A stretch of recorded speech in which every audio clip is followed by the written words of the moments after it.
디모데전서 6장입니다.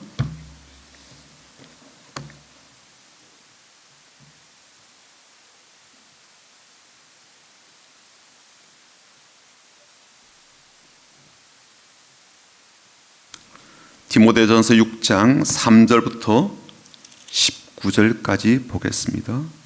디모데전서 6장이죠. 6장 3절부터 19절까지입니다.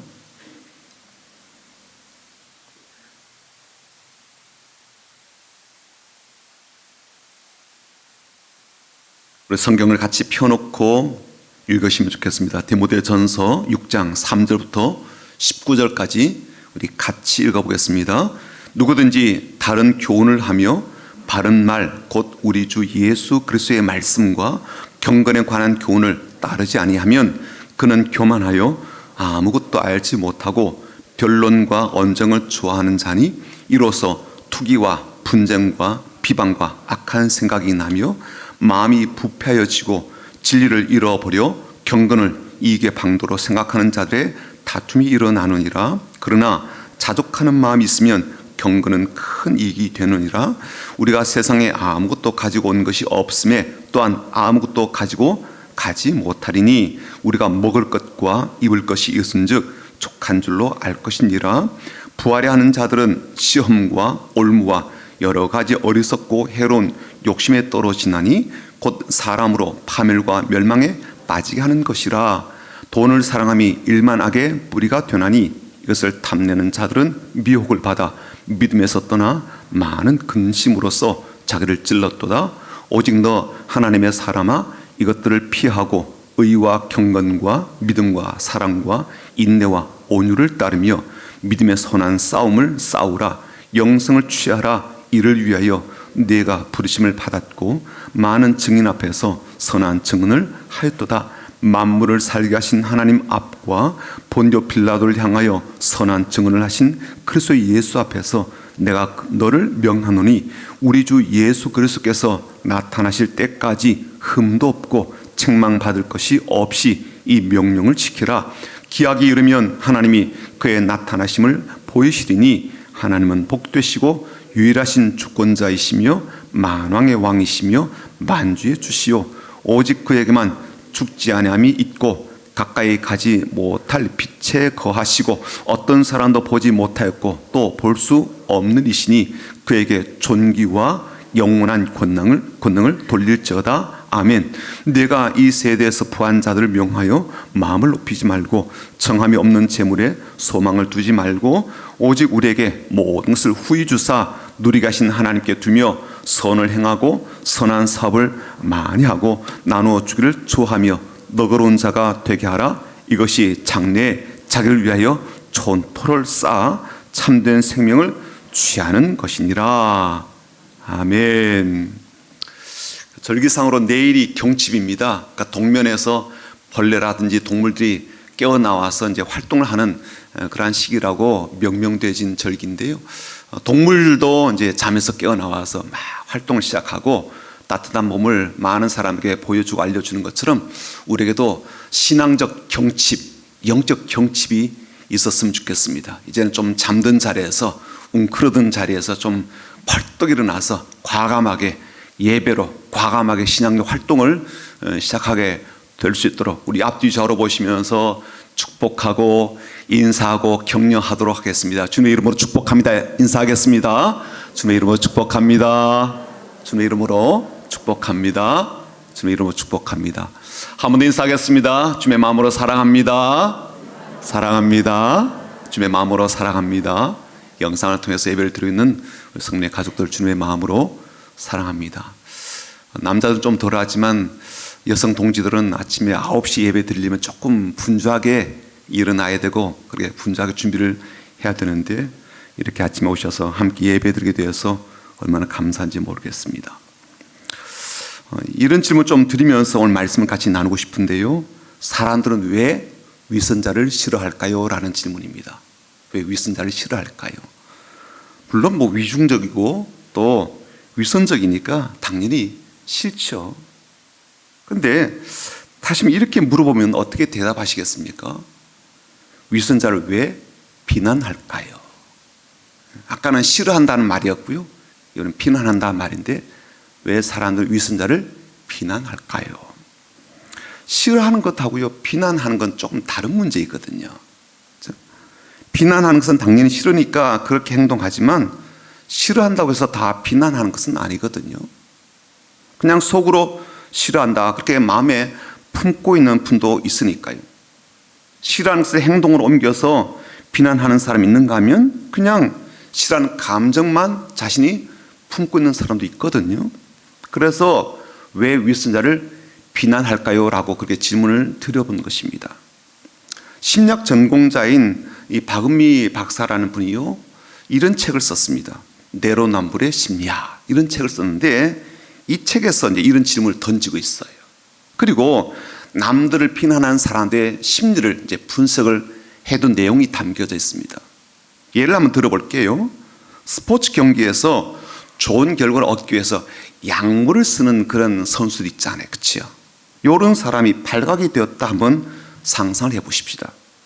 이 소식을 알게 된 동료 중에 A라는 사람은 그런 행동에 대해서 비판적으로 말을 하고요, B라는 이 동료는 그에 대해서 아무런 말도 하지 않았다라고 가정을 해보자고요. 나중에 사람들이 이제 이 두 부류 사람에게 이제 물어보았습니다. 그리고 이 두 부류에 대해서 어떻게 생각하는지를 물어보았어요. A와 B 중에 누가 더 훌륭한 사람인가라고 사람들에게 질문을 해보았습니다. 여러분 같으면 누구를 더 긍정적으로 평가하겠습니까? 비난하는 사람입니까? 아니면 아무런 말도 하지 않는 사람입니까? 스포츠에서 금지된 약물을 복용하는 사람을 비난하는 사람과 또 비난하는 말을 하지 않는 사람, 누구를 더 긍정적으로 평가하겠습니까? 당연히 잘못된 것을 잘못되었다라고 말하는 사람을 더 긍정적으로 평가할 것입니다. 그렇지요. 잘못된 건 잘못됐다 이야기해야 되잖아요. 왜 입 다물고 있냐고. 그 양반 잘못한겨. 그래가지고 다른 사람 메달을 탈취한겨. 그러잖아요. 그렇죠?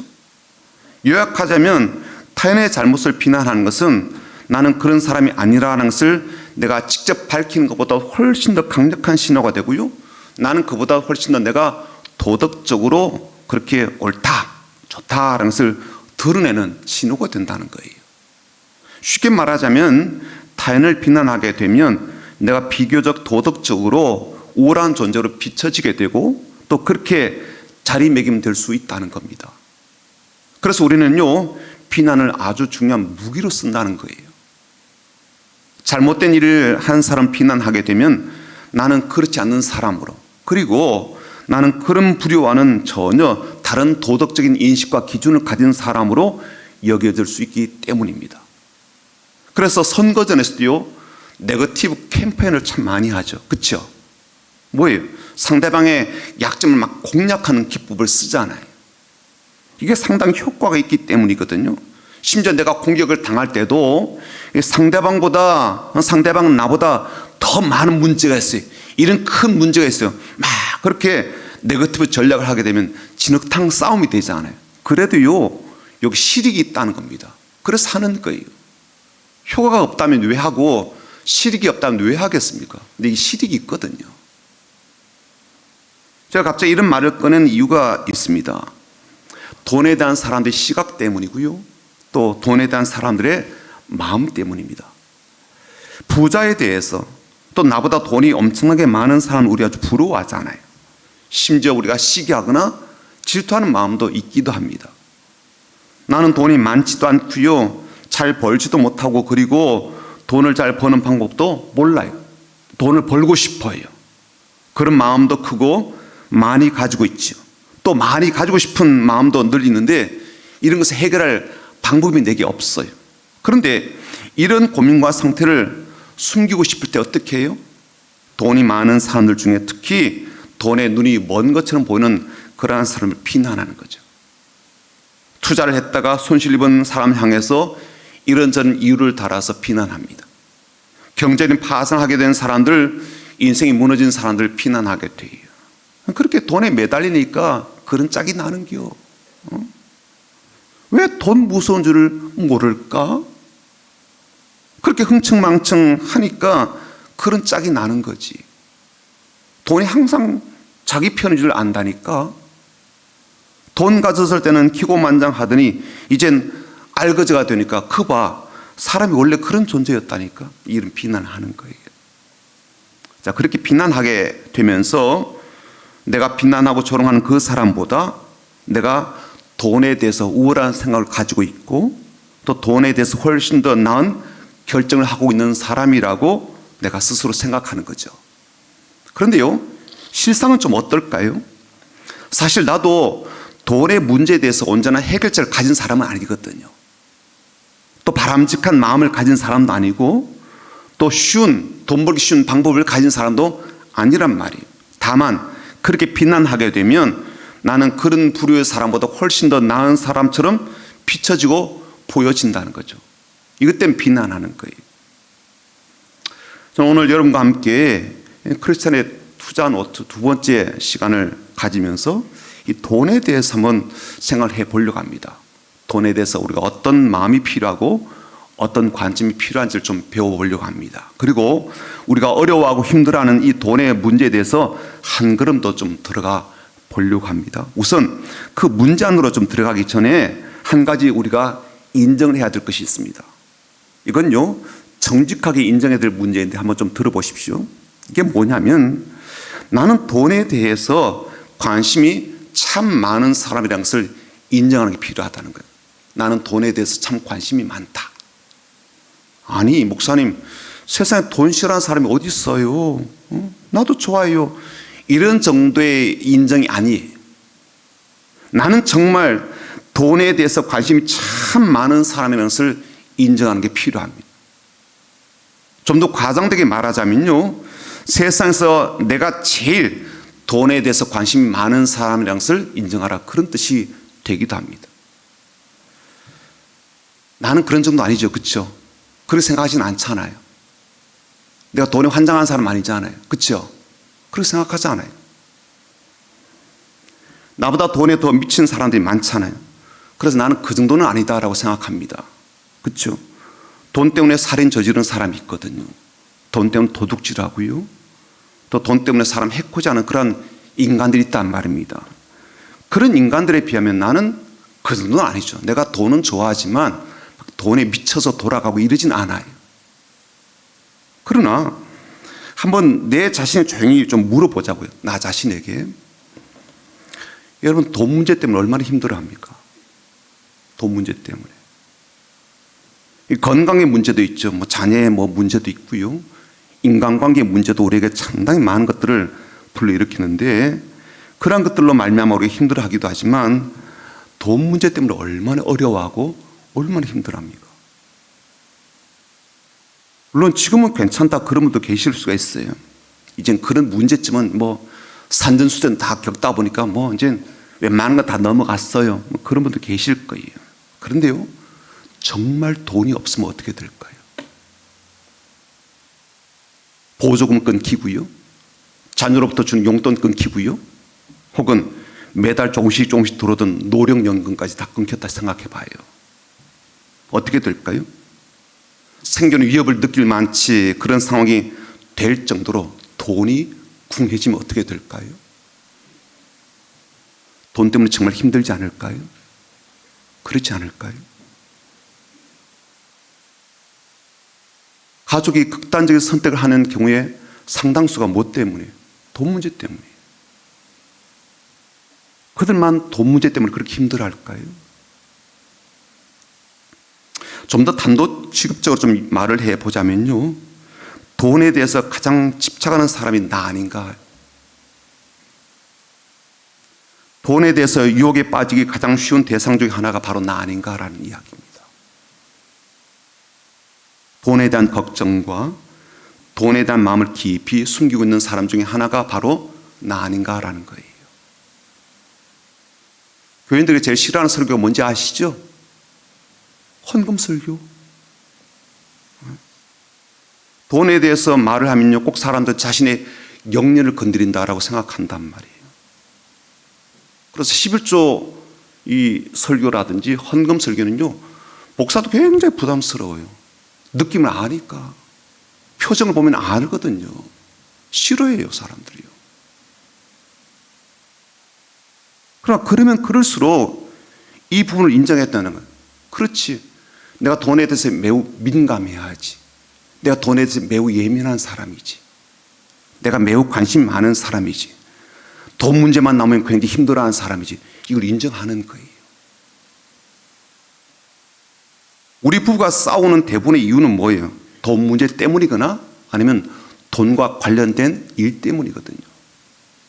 제가 결혼 생활 쭉 돌아보면요, 이 이슈가 항상 있었어요.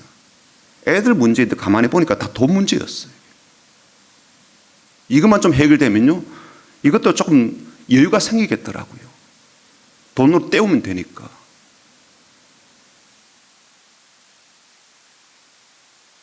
이 부분에 대해서 우리가 정직하게 인정을 하자는 겁니다. 그래야 돈 문제에 대해서 다른 해결 방법을 좀 찾을 수가 있기 때문입니다. 여기까지 좀 이해되셨죠? 자, 그렇다면 이런 마음을 가진 우리들의 돈 문제를 어떻게 해결하고 풀어가야 될까? 오늘 세 가지로 한번 좀 나눠보겠습니다. 첫 번째는 뭐냐면 돈에 대한 위험성을 알고 경계심을 가지라는 거예요. 이미 많은 사람들이 돈에 대한 위험성을 경고했거든요. 지적했습니다. 그러나 성경은요, 더욱더 강한 어조로 돈에 대한 해악성을 강조합니다. 오늘 10절 한번 볼까요? 10절이요. 아주 유명한 구절인데 한번 보죠. 10절 보시면 돈을 사랑함이 일만하게 뿌리가 되나니 이것을 탐내는 자들은 미혹을 받아 믿음에서 떠나 많은 근심으로 자기를 찔렀도다. 돈을 사랑함이 일만하게 뿌리라 그렇게 했습니다. 그러니까 돈을 사랑하면 무슨 일이 벌어진다고요? 악한 것이 1만 개나 생겨난다는 거예요. 내 삶 속에 악한 것이 1만 개나 생겨난다면 이 무슨 일이 벌어지겠습니까? 인생이 어떻게 되겠어요? 그런데 그 모든 악의 뿌리가 뭐라고요? 돈 때문이에요. 돈 때문에. 돈이 가지는 위험성이 있다는 거죠. 어떤 게 있습니까? 첫 번째는요, 돈은 사람을 타락하게 만듭니다. 절대 권력도 사람을 부패하게 만들지만 돈도 그에 못지않게 사람을 사람답지 못하게 만드는 악한 요인이 있더라고요. 도덕적인 기준을 잃어버리고요, 중요한 가치를 상실하게 만듭니다. 아버지의 재산 중에 일부분을 유산으로 미리 받아가지고 먼 나라로 떠났던 둘째 아들 이야기 잘 아시잖아요. 이 친구가 그 많은 돈으로 한 짓이 뭐였어요? 성경에 보니까요, 허랑방탕했대요. 재산을 낭비했답니다. 그의 마음이 그렇게 하고 싶어서 했다 할지라도요, 돈을 가졌기 때문에 그렇게 할 수가 있었거든요. 결국 돈이 그로 하여금 그렇게 하게 해줬다라고 볼 수 있으니까요. 이렇게 사람을 타락하게 만듭니다. 두 번째, 돈의 위험성이 어떤 거예요? 돈은 사람을 교만하게 합니다. 자수성가해서 돈을 많이 벌었다면 자기 능력에 대한 과시의 교만이 있고요, 돈을 많이 가졌기 때문에 그 돈의 힘 때문에 목이 뻣뻣하잖아요. 그렇죠? 뻣뻣하다고요. 그리고 자기의 돈 마음을 자랑하고픈 그런 마음이 그에게 있거든요. 사람들이 알아주길 바라지 않습니까? 돈이 많음을 알아주든 그렇게 벌 수 있는 능력을 가진 사람으로 알아주길 바라건 그렇단 말이죠. 교만하게 자꾸만 사람을 부추긴다는 거예요. 세 번째, 돈은요, 사람을 배신하게 합니다. 성경에 나오는 가장 비극적인 인물이 바로 가룟 유다 아닙니까? 예수님께서 그를 가리켜서 차라리 세상에 태어나지 않았다면 좋았을 인물이라고 말씀하셨어요. 그냥 기껏해야 30냥에 스승을 팔아 넘겼습니다. 돈이 얼마나 많은 배신과 배반을 우리의 관계 속에 만들어냅니까? 돈 때문에요, 관계의 단절이 일어나지 않아요? 깨어짐이 발생하지 않습니까? 유산 상속 문제 때문에 형제들 간에 싸움이 일어나고 결국 소송까지 가는 경우도 있습니다. 저희 집도 그랬습니다. 아버지 돌아가신 장례식, 그게 같이 형제들끼리 모여가지고요, 돈 때문에 싸웠다고요. 이런 일이 어디 있습니까? 이게 다 돈이 만들어내는 배신의 악함이거든요. 네 번째, 돈은요, 사람으로 하여금 더 탐욕적이 되게 합니다. 돈 싫다는 사람 못 봤습니다. 아, 돈 더 이상 벌지 않았으면 좋겠다, 그런 사람 없더라고요. 대부분의 사람들 가운데 가진 욕망이 어떤 것이 있습니까? 조금만 더 이기고, 조금만 더. 그리고 그것을요, 아무도 탐욕적이라고 말하지 않습니다. 조금인데요, 뭐. 많은 것을 막 찾고 구해야 아이고 저 사람 탐욕적이야, 욕심 많아 그럴 텐데 조금이거든요. 조금만 더. 근데 바로 그게 탐욕입니다. 조금만 더 먹겠다. 이게 탐닉이거든요. 탐식이 그렇지 않아요. 조금만 더 먹겠다는 거거든요. 조금만 더 모으겠다. 조금만 더 하겠다. 조금만 더 많았으면 좋겠다. 이게 탐욕이라고요. 이스라엘 사람들이 하늘에서 내리는 만나를 거둘 때 하루치만 거두겠는데 어떤 사람은요 이틀치를 거둔 사람도 있었어요. 근데 한 달치도 아니고 1년치도 아니고 딱 하루치를 더 거뒀다고요. 근데 하나님께서 어떻게 하셨는가 하면 그냥 그것을 하루치 더 거둬도 하루치로 그렇게 만들어 버리셨어요.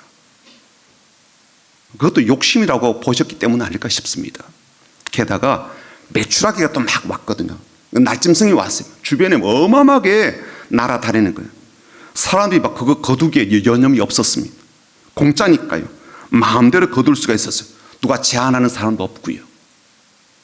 무한 공급되는 메추라기를 모아서 집에 가져오고 또 모으고 또 모았대요. 그 성경에 보니까 10가마니 모은 사람이 있대요.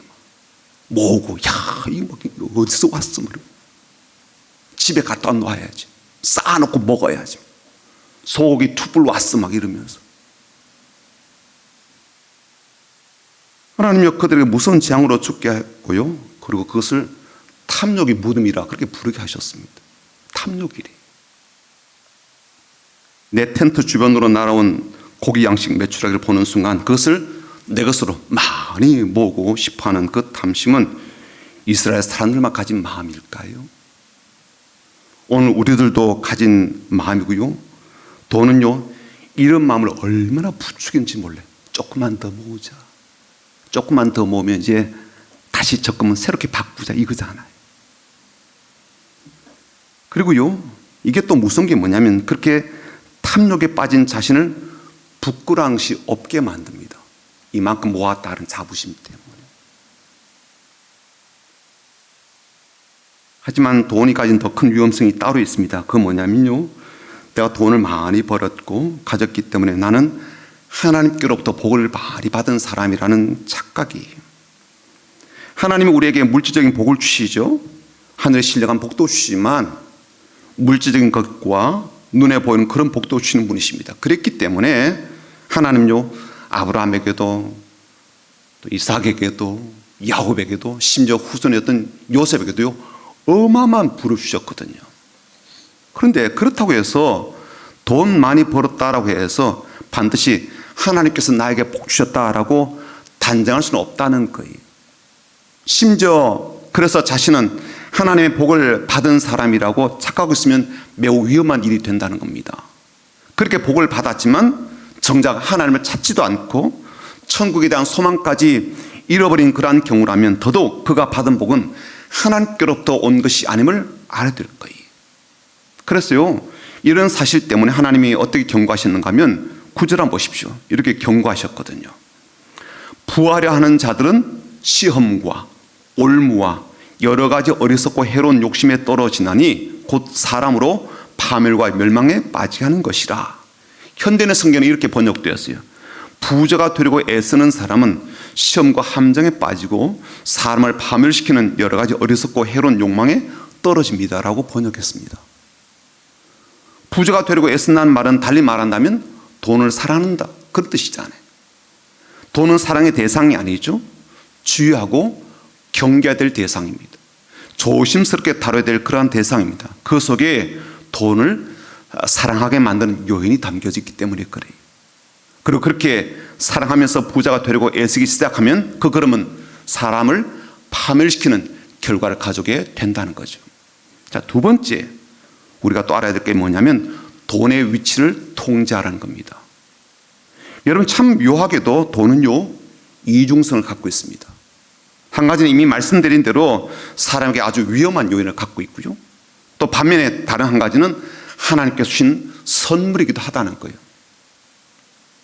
이걸 잘 인식하는 것이 필요하고 그래서 돈에 대한 위치를 우리의 마음 안에도 우리의 삶에도 잘 자리매김할 수 있어야 된다는 겁니다. 예를 들어서 우리가 돈과 비슷한 게 뭐가 있는가 하면 성이 있습니다. 성, 섹스, 성이 있거든요. 좁게 말하면 성관계이죠. 이성과 만나서 육체적 결합을 이루는 성에 대한 것, 바로 그것입니다. 근데 이 성이라고 하는 건요, 똑같이 양면성을 갖고 있어요. 잘못된 성욕, 잘못된 성관계를 하나는요, 음란이라 큰 죄다 그렇게 말씀하셨어요.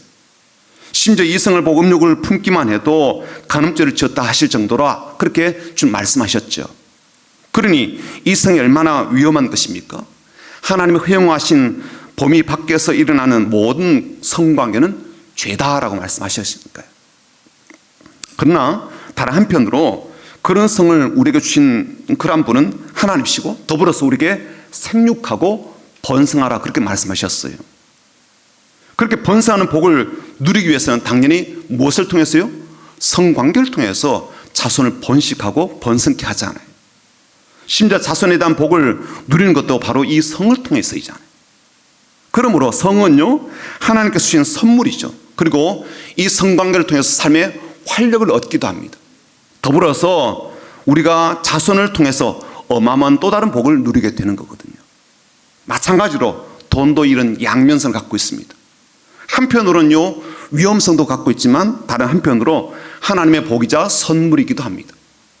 하나님께서 주시는 복의 약속에서 빠지지 않는 게 뭡니까? 땅에서 누리는 것들이거든요. 그래서 땅을 약속해 주시기도 하시고 후손에 대한 약속도 해주시고요, 농산물의 풍요로움에 대한 약속도 해주시고 가축에 대한 약속도 해주시고요, 이름이 높아질 거야, 성공할 거야, 형통할 거야, 출세할 거야, 이런 것도 다 포함해서 하나님께서 복으로 내려주신다고요. 자, 그렇다면 돈의 위치를 우리가 어디에 둬야 될 것인가 라는 것을 생각해 보아야 되겠죠. 돈의 위치가 중요하니까요. 돈을 어디에 두느냐가 우리의 삶을 복되게 하기도 하고 또 반면에 우리의 삶을 저주 인생이 되게 하기도 하기 때문입니다. 돈의 위치는 여기입니다. 돈의 위치는요, 하나님 아래예요. 하나님 아래. 그리고 우리 아래에 두어야 됩니다. 성관계가 위험하다고 해서 이성을 멀리하고 단절된 관계 속에 살지 않는 것처럼 돈이 위험하다 해서 돈을 다 버리고 살 수는 없어요.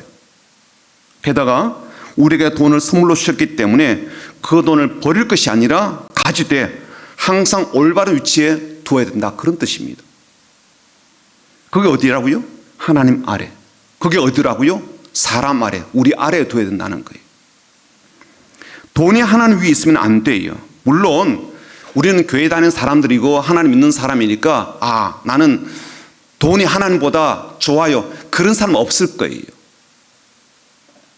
하지만 하나님보다 돈을 더 사랑하는 일들은요, 부지기수로 일어납니다. 하나님보다 돈이 더 좋고요, 하나님보다 돈이 더 의미 있고요, 하나님보다 돈을 더 의지합니다. 그런 일들이 우리의 삶에서 벌어집니다. 벌써 우리 가운데는요, 돈의 위치를 잃어버렸어요. 돈에 대한 통제를 상실하는 사람도 있습니다. 그러나 돈은요, 항상 하나님 아래예요. 심지어 돈은요, 우리 아래에 둬야 됩니다. 돈은 우리가 통제될 대상이에요. 우리 아래에 두고 다스려야 될 대상입니다. 구약에서 참 불행한 사람 중에 한 사람이 누구냐면 발람이라는 선지자이거든요. 이 사람은 선지자였어요. 하나님의 복을 그가 사람들에게 증가하고 전하는 예언자였단 말이에요. 하나님의 말씀을 전하는 그런 사람이었습니다. 실제로 그는요, 하나님의 음성을 들을 줄 알았고 그것을 그대로 전할 줄 아는 그런 예언자였습니다. 하지만 그는요, 그를 유혹하기 위해서 엄청난 재물과 돈을 가지고 왔던 이 모압 왕 발락에 의해서요, 완전히 유혹에 넘어가게 되었죠. 그리고 하나님 말씀을 주신 그대로 하지 않고 정반대의 길을 겪게 됩니다. 그는 돈과 재물을 원래 있어야 될 자리에 하나님 아래에, 그리고 자신 아래에 두지 못했어요. 그 돈이 너무 좋았고 그 재물이 너무나 좋았기 때문에 하나님 말씀에 두었고 그 돈이 너무나도 탐이 났기 때문에 자신의 통제를 위에 두었습니다. 그 돈이 가진 위력 앞에 자신의 권위를 다 내려놓았어요. 하나님 선지자라는 권위도 내려놓았고 하나님께 주신 말씀도 내려놓았고 하나님께 주신 감동과 마음도 다 내려놓았습니다. 어디에요? 돈 앞에다가. 그렇게 돈에 대한 위치를 잃어버렸고 뇌물에 대한 통제력을 무력하게 내려놓았습니다. 그리고 그렇게 한 대가로 그는요, 나중에 칼로 그렇게 침을 받아서 죽게 되었죠. 돈을 통제하지 못하면 그 통제력 상실에 대한 대가가 너무너무 크다는 거예요. 세 번째, 마지막. 그럼에도 불구하고 우리가 돈으로 인해서 겪는 여러 가지 문제들이 있습니다. 돈이 많아서 문제라기보다는요, 부족해서 생기는 문제들이죠. 아예 없다면 생기지도 않을 그러한 문제인데 돈이 그나마 있어서 발생하는 그런 문제들도 있습니다. 상속받을 게 아무것도 없다면 문제 소지가 없겠지만 조금이라도 상속할 거리가 있고 부동산이라도 있으면요, 이게 아주 골치 아픈 문제가 되기도 하더라고요. 그런 문제들에 대해서 우리가 어떻게 해야 됩니까? 오늘 말씀 우리에게요, 경건한 마음과 경건한 관점을 가질 것을 촉구합니다. 사실 오늘 본문을 찬찬히 들여다보면 재물에 대한 내용도 계속 나와요. 반면에 어떤 단어도 나온가 하면 경건이라는 말도 계속 나옵니다. 한번 찾아보십시오. 3제로도 나오거든요. 5제로도 나옵니다. 6제로도 나오고요. 11절에 반복해서 경건이란 말이 나옵니다. 결국 이 돈 문제, 재물에 대한 문제에 대해서 우리가 한 가지 잊지 말아야 될 게 뭔가 하면 경건에 대한 마음가짐과 경건에 대한 신앙입니다. 이게 왜 중요한가 하냐면요, 이 돈 문제는 그냥 돈 문제만 아니라 실은 영성과 깊은 연관이 있기 때문입니다. 데이비드 램지라는 사람이 있는데 이 사람은요, 미국 최고의 금융 전문가이기도 하고 더불어서 아마존이라든지 뉴욕타임즈의 아주 유명한 베스트셀러 작가이기도 합니다. 이 사람이 젊을 때 부동산 사업으로 어마어마한 돈을 벌었어요. 20대에 큰 부를 이루었는데 얼마 가지 못해서 이 부동산 투자 실패로 알거지가 되었습니다. 순식간에 빚더미에 올랐죠. 파산하게 되었습니다. 하지만 이 위기를 기회로 삼아서 절박한 마음으로 돈의 본질에 대해서 공부하기 시작했어요. 그리고 부자들의 성공 사례를 찾아보면서 터득한 돈 모으는 방법으로 다시 빚을 청산하게 되었고 돈의 흐름을 완벽하게 이해하면서 이것보다 훨씬 더 능가하는 이 백만장자가 되었습니다. 이런 과정을 겪으면서 이 사람이 다른 이들에게 도움을 주려고 쓴 책들이 이런 책들입니다. 부자가 되는 비결, 7가지 부의 법칙, 돈의 연금술, 우리의 자녀에게 무엇을 물려줄 것인가, 이런 내용의 책을 썼어요. 이 사람이요, 아주 중요한 이야기를 우리에게 들려줍니다. 그건 뭐냐면 사람들에게 부와 관련해서 3가지 영이 있다는 거예요. 3가지 영. 첫 번째 뭐냐면 자부심의 영이 있대요. 이게 무슨 뜻인가 보니까 자부심의 영은요, 부는 노력에서 나온다라고 생각하는 그런 영이에요. 노력한 만큼 부는 배신하지 않는다, 그런 생각입니다. 뿌린 대로 거두고 뿌린 만큼 추수한다, 그런 생각이 영이라는 거예요. 그리고 내가 이만큼 거두게 된 것은 내가 그만큼 뿌리고 수고하고 애썼기 때문이다 라고 생각하는 거죠. 내가 열심히 일한 성과가 이렇게 이룬 부와 재물이라고 생각하게 만드는 것이 바로 이 자부심의 영입니다. 문제는 이 자부심의 영이 착각한 게 뭔가 하면 절대로 사람의 부와 재물은 자기 힘만으로 이루어낸 것이 아니라는 것을 모른다는 거예요. 농부는 잘 알고 있죠. 본인이 아무리 열심히 땅을 갈아엎고 씨를 뿌리고 거름을 주고 잡초를 뽑아내는 수고를 한다 할지라도 비가 내리지 않으면 농사 안 되거든요. 그렇죠? 날씨가 굳어가지고요, 계속 문제가 생기면 농사 안 되거든요. 그러니까 태양이 없고 하늘이 비를 주지 않으면 절대로 자기가 수고한 것을 거두지 못한다는 것을 농부는요, 너무너무 잘 압니다. 안 배워도 안다고요. 하지만 자부심의 영은 그런 것을 생각하지 않아요. 그런 것들을 고려하지 않아요. 자부심의 영은요, 자신이 애쓴 것에 대한 자부심을 가득하게 만드는 그런 영입니다. 두 번째는 가난의 영이에요. 이건 뭐냐면 부자가 되면 안 된다라는 생각을 갖게 만드는 겁니다. 부자는 악한 사람이라고 여깁니다. 내가 사업에서 망하게 된 것, 파산하게 된 것은 내가 부자가 되려고 했기 때문이야. 하나님은 그런 것을 싫어하시죠. 그리스도인은 좋은 집을 가지면 안 되고 좋은 차를 타고 다니면 안 돼. 가난한 사람에게 나눠줘야 되고 아프리카 선교지에 우물을 파줘야 되고 선교지에 헌금을 보내줘야 돼. 가난한 삶 속에서 경건함과 거룩함을 유지해야 돼. 목회자는 부유하고 넉넉하면 안 돼. 영성이 악화되고 거룩해지지 않아 라고 생각하는 게 바로 가난의 영입니다. 그러나 여러분, 가난하다고 해서 거룩해지는 건 아니거든요. 또 상대적으로 부유하다고 해서 무조건 악한 것도 아닙니다. 그래서 가난의 영은 어떤 거냐면 나도 가난해지고 너도 가난해져야 돼. 이렇게 생각하는 거예요. 돈과 부에 대한 잘못된 생각은요, 가난하게 살아야 더 거룩한 영성을 가지고 있다라고, 그래서 살 수 있다라고 생각하게 만들고요, 부유해지는 것을 하나님께서 원하지 않는다라고 생각하게 만드는 그런 영입니다. 마지막 세 번째는 감사의 영인데, 이건 모든 부와 재물은 소유는 하나님께로부터 온다. 그러므로 감사하는 것을 말합니다. 그러므로 감사형은요, 누가 얼마나 가지고 있는가, 이게 중요한 게 아니에요. 이게 문제가 되지 않아요. 문제가 되는 건 뭐냐면 누가 가지고 있는가라는, 누가 가지고 있나, 누구 거냐라는 거예요. 부와 재물은 하나님의 것이고 나는 청지기에 불과합니다 라고 생각하는 게 바로 감사의 영입니다. 그리고 그렇게 하나님 것이기 때문에 하나님 원하시는 대로, 하나님께서 기뻐하시는 방식대로 그렇게 사용하는 것, 그렇게 하도록 허락하신 하나님께 감사하는 것이 바로 감사의 영이라는 거예요. 오늘 본문을 보게 되면요, 경건한 삶을 세 가지로 이야기합니다. 그리고 그 경건의 관점은 당연히 우리의 돈 문제 혹은 재정에 관련된 문제의 중요한 기준이 됩니다. 첫 번째 어떤 마음인가 하면요, 자족하는 마음입니다. 이게 바로 경건이에요. 만족하는 마음이죠. 6절 보십시오. 6절 같이 읽어보겠습니다. 시작. 그러나 자족하는 마음이 있으면 경건은 큰 이익이 되느니라. 현대인의 성경을 번역하는 거 보니까요, 이렇게 돼 있어요. 그러나 만족하는 마음으로 경건하게 사는 사람에게 신앙은 큰 유익이 됩니다 라고 번역했습니다. 그 이유가 무엇인가 하면요, 7절과 8절에 나와요. 우리가 세상에 아무것도 가지고 온 것이 없음에 또한 아무것도 가지고 가지 못하리니 우리가 먹을 것과 입을 것이 있은즉 족한 줄로 알 것이니라. 이미 보았듯이 돈에 대해서 만족함을 표현한 사람은 아무도 없습니다. 모두들 갈망하고 부족함을 호소합니다. 그러나 경건한 마음을 가진 사람은 지금 내게 주신 것들에 대해서 감사하며 만족한 사람이죠. 물론 넉넉지는 않아요. 물론 부족하죠. 더 있어야 되겠습니다. 그럼에도 불구하고 이미 주신 것들에 대한 감사가 있다고요. 부족해요. 한 달에 월급이 항상 부족하잖아요. 부족하지만 이미 주신 것들에 대한 감사가 있다고요. 없는 것들에 대한 불만족이 아니라 이미 주신 것들에 대한 만족한 감사가 있다고요. 주신 게 없습니까?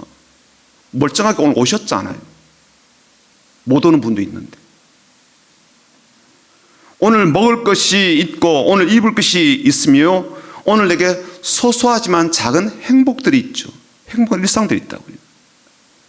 그것에 대한 감사와 만족입니다. 이걸 이루면요, 늘 사람이 어떻게 됩니까? 더더더 하는 짜증이 계속 납니다. 더더더. 계속 불만을 표출해내죠. 돈에 대한 만족을 절대로 누리지 못하기 때문에 인생 끝까지 계속 이러고 삽니다. 더더더. 두 번째는요, 소망의 마음입니다. 하나님 향한 소망이거든요. 15절 한번 보십시오. 15절 같이 읽어보겠습니다. 시작. 기약 이르면 하나님이 그의 나타나심을 보이시리니 하나님은 복되시고 유일하신 주권자이시며 만왕의 왕이시며 만주의 주시오. 현대인의 성경 번역본 보니까 이렇게 되어 있어요. 때가 되면 하나님이 그리스도를 나타나게 하실 것입니다. 하나님은 복의 근원이 되시고 유일한 전능자이시며 모든 왕과 주를 다스리는 분이십니다 라고 했습니다. 하나님께서 모든 복의 근원 되시기 때문에 하나님께 주신 복을 소망하라, 그런 뜻이죠. 그분은요, 유일한 전능자이십니다. 모든 왕과 나라를 다스리는 그러한 분이십니다. 그분이 주실 복을 소망하라는 거예요. 그래서 사도 바울은요, 아예 이렇게 이야기합니다. 17절 한번 보십시오. 네가 이 세대에서 부한 자들 명하여 마음을 높이지 말고 청함이 없는 재물에 소망을 두지 말고 오직 우리에게 모든 것을 후히 주사 누리게 하신 하나님께 두며 그렇습니다. 이 세상의 부한 자들을 부러워하거나 사라질 재물에 희망을 두지 말고 그러한 것들에 자신을 희망 고문하지 말고 하나님께 소망을 두래요. 하나님요, 우리에게 모든 것을 주시기도 하시지만 심지어 그것을 누리게 하시는 분이래요. 우리에게 넘치도록 주시는 분이 하나님이시고요, 그러한 것들을 주셔서 우리에게 누리게 하라, 누리라고 하시는 그러한 분이시라는 거예요. 이 소망을 잃어버리지 말라는 거예요. 하나님요, 우리가 가난하게 사는 그 자체를요, 그야말로 거룩한 영생이라 그렇게 말씀하지 않아요. 우리가 없이 살면서 하나님께 매달려서 액을 복걸하면서 구걸하듯 그렇게 부자가 되기를 간과하기를 하나님 절대로 원치 않으십니다. 하나님은요, 우리에게 모든 것을 주고 싶어 하세요. 그리고 그것을 우리가 누리기를 원하십니다. 그래서요, 하나님 사도 바울을 통해서 어떻게 선포하시는가 하면 이렇게 선포하셔서 들어보십시오. 로마서 8장에 나오는 말씀인데, 자기 아들을 아끼지 아니하시고 우리 모든 사람을 위하여 내주신 이가 어찌 그 아들과 함께 모든 것을 우리에게 주지 아니하겠느냐. 아들까지 내어준 마당에 내가 아낄 게 뭐가 있노? 이 뜻이거든요. 아들까지 희생을 했는데 내가 뭘 감춰두겠어? 이 뜻이거든요. 아들까지 너희를 위해서 내가 내어주었는데 내가 뭘 안 주리? 내가 뭘 감추어두리? 내가 뭘 보관하고 있으리? 그런 뜻이거든요. 그 하나님께 소망을 두라는 거예요. 소망의 마음이 우리에게 필요합니다. 세 번째, 마지막은 나눔의 마음입니다. 그렇게 모든 것을 주시고 누리게 하신 하나님은 우리가 나누는 것을 잊지 않길 바라십니다. 우리는요, 탐욕의 사람이 아니죠. 우리는 돈에 매인 사람이 아닙니다.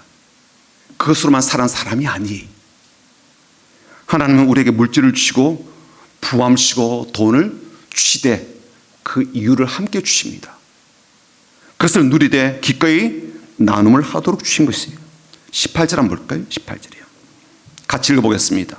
18절, 선을 행하고 선한 사업을 많이 하고 나눠주기를 좋아하며 너그러운 자가 되게 하라.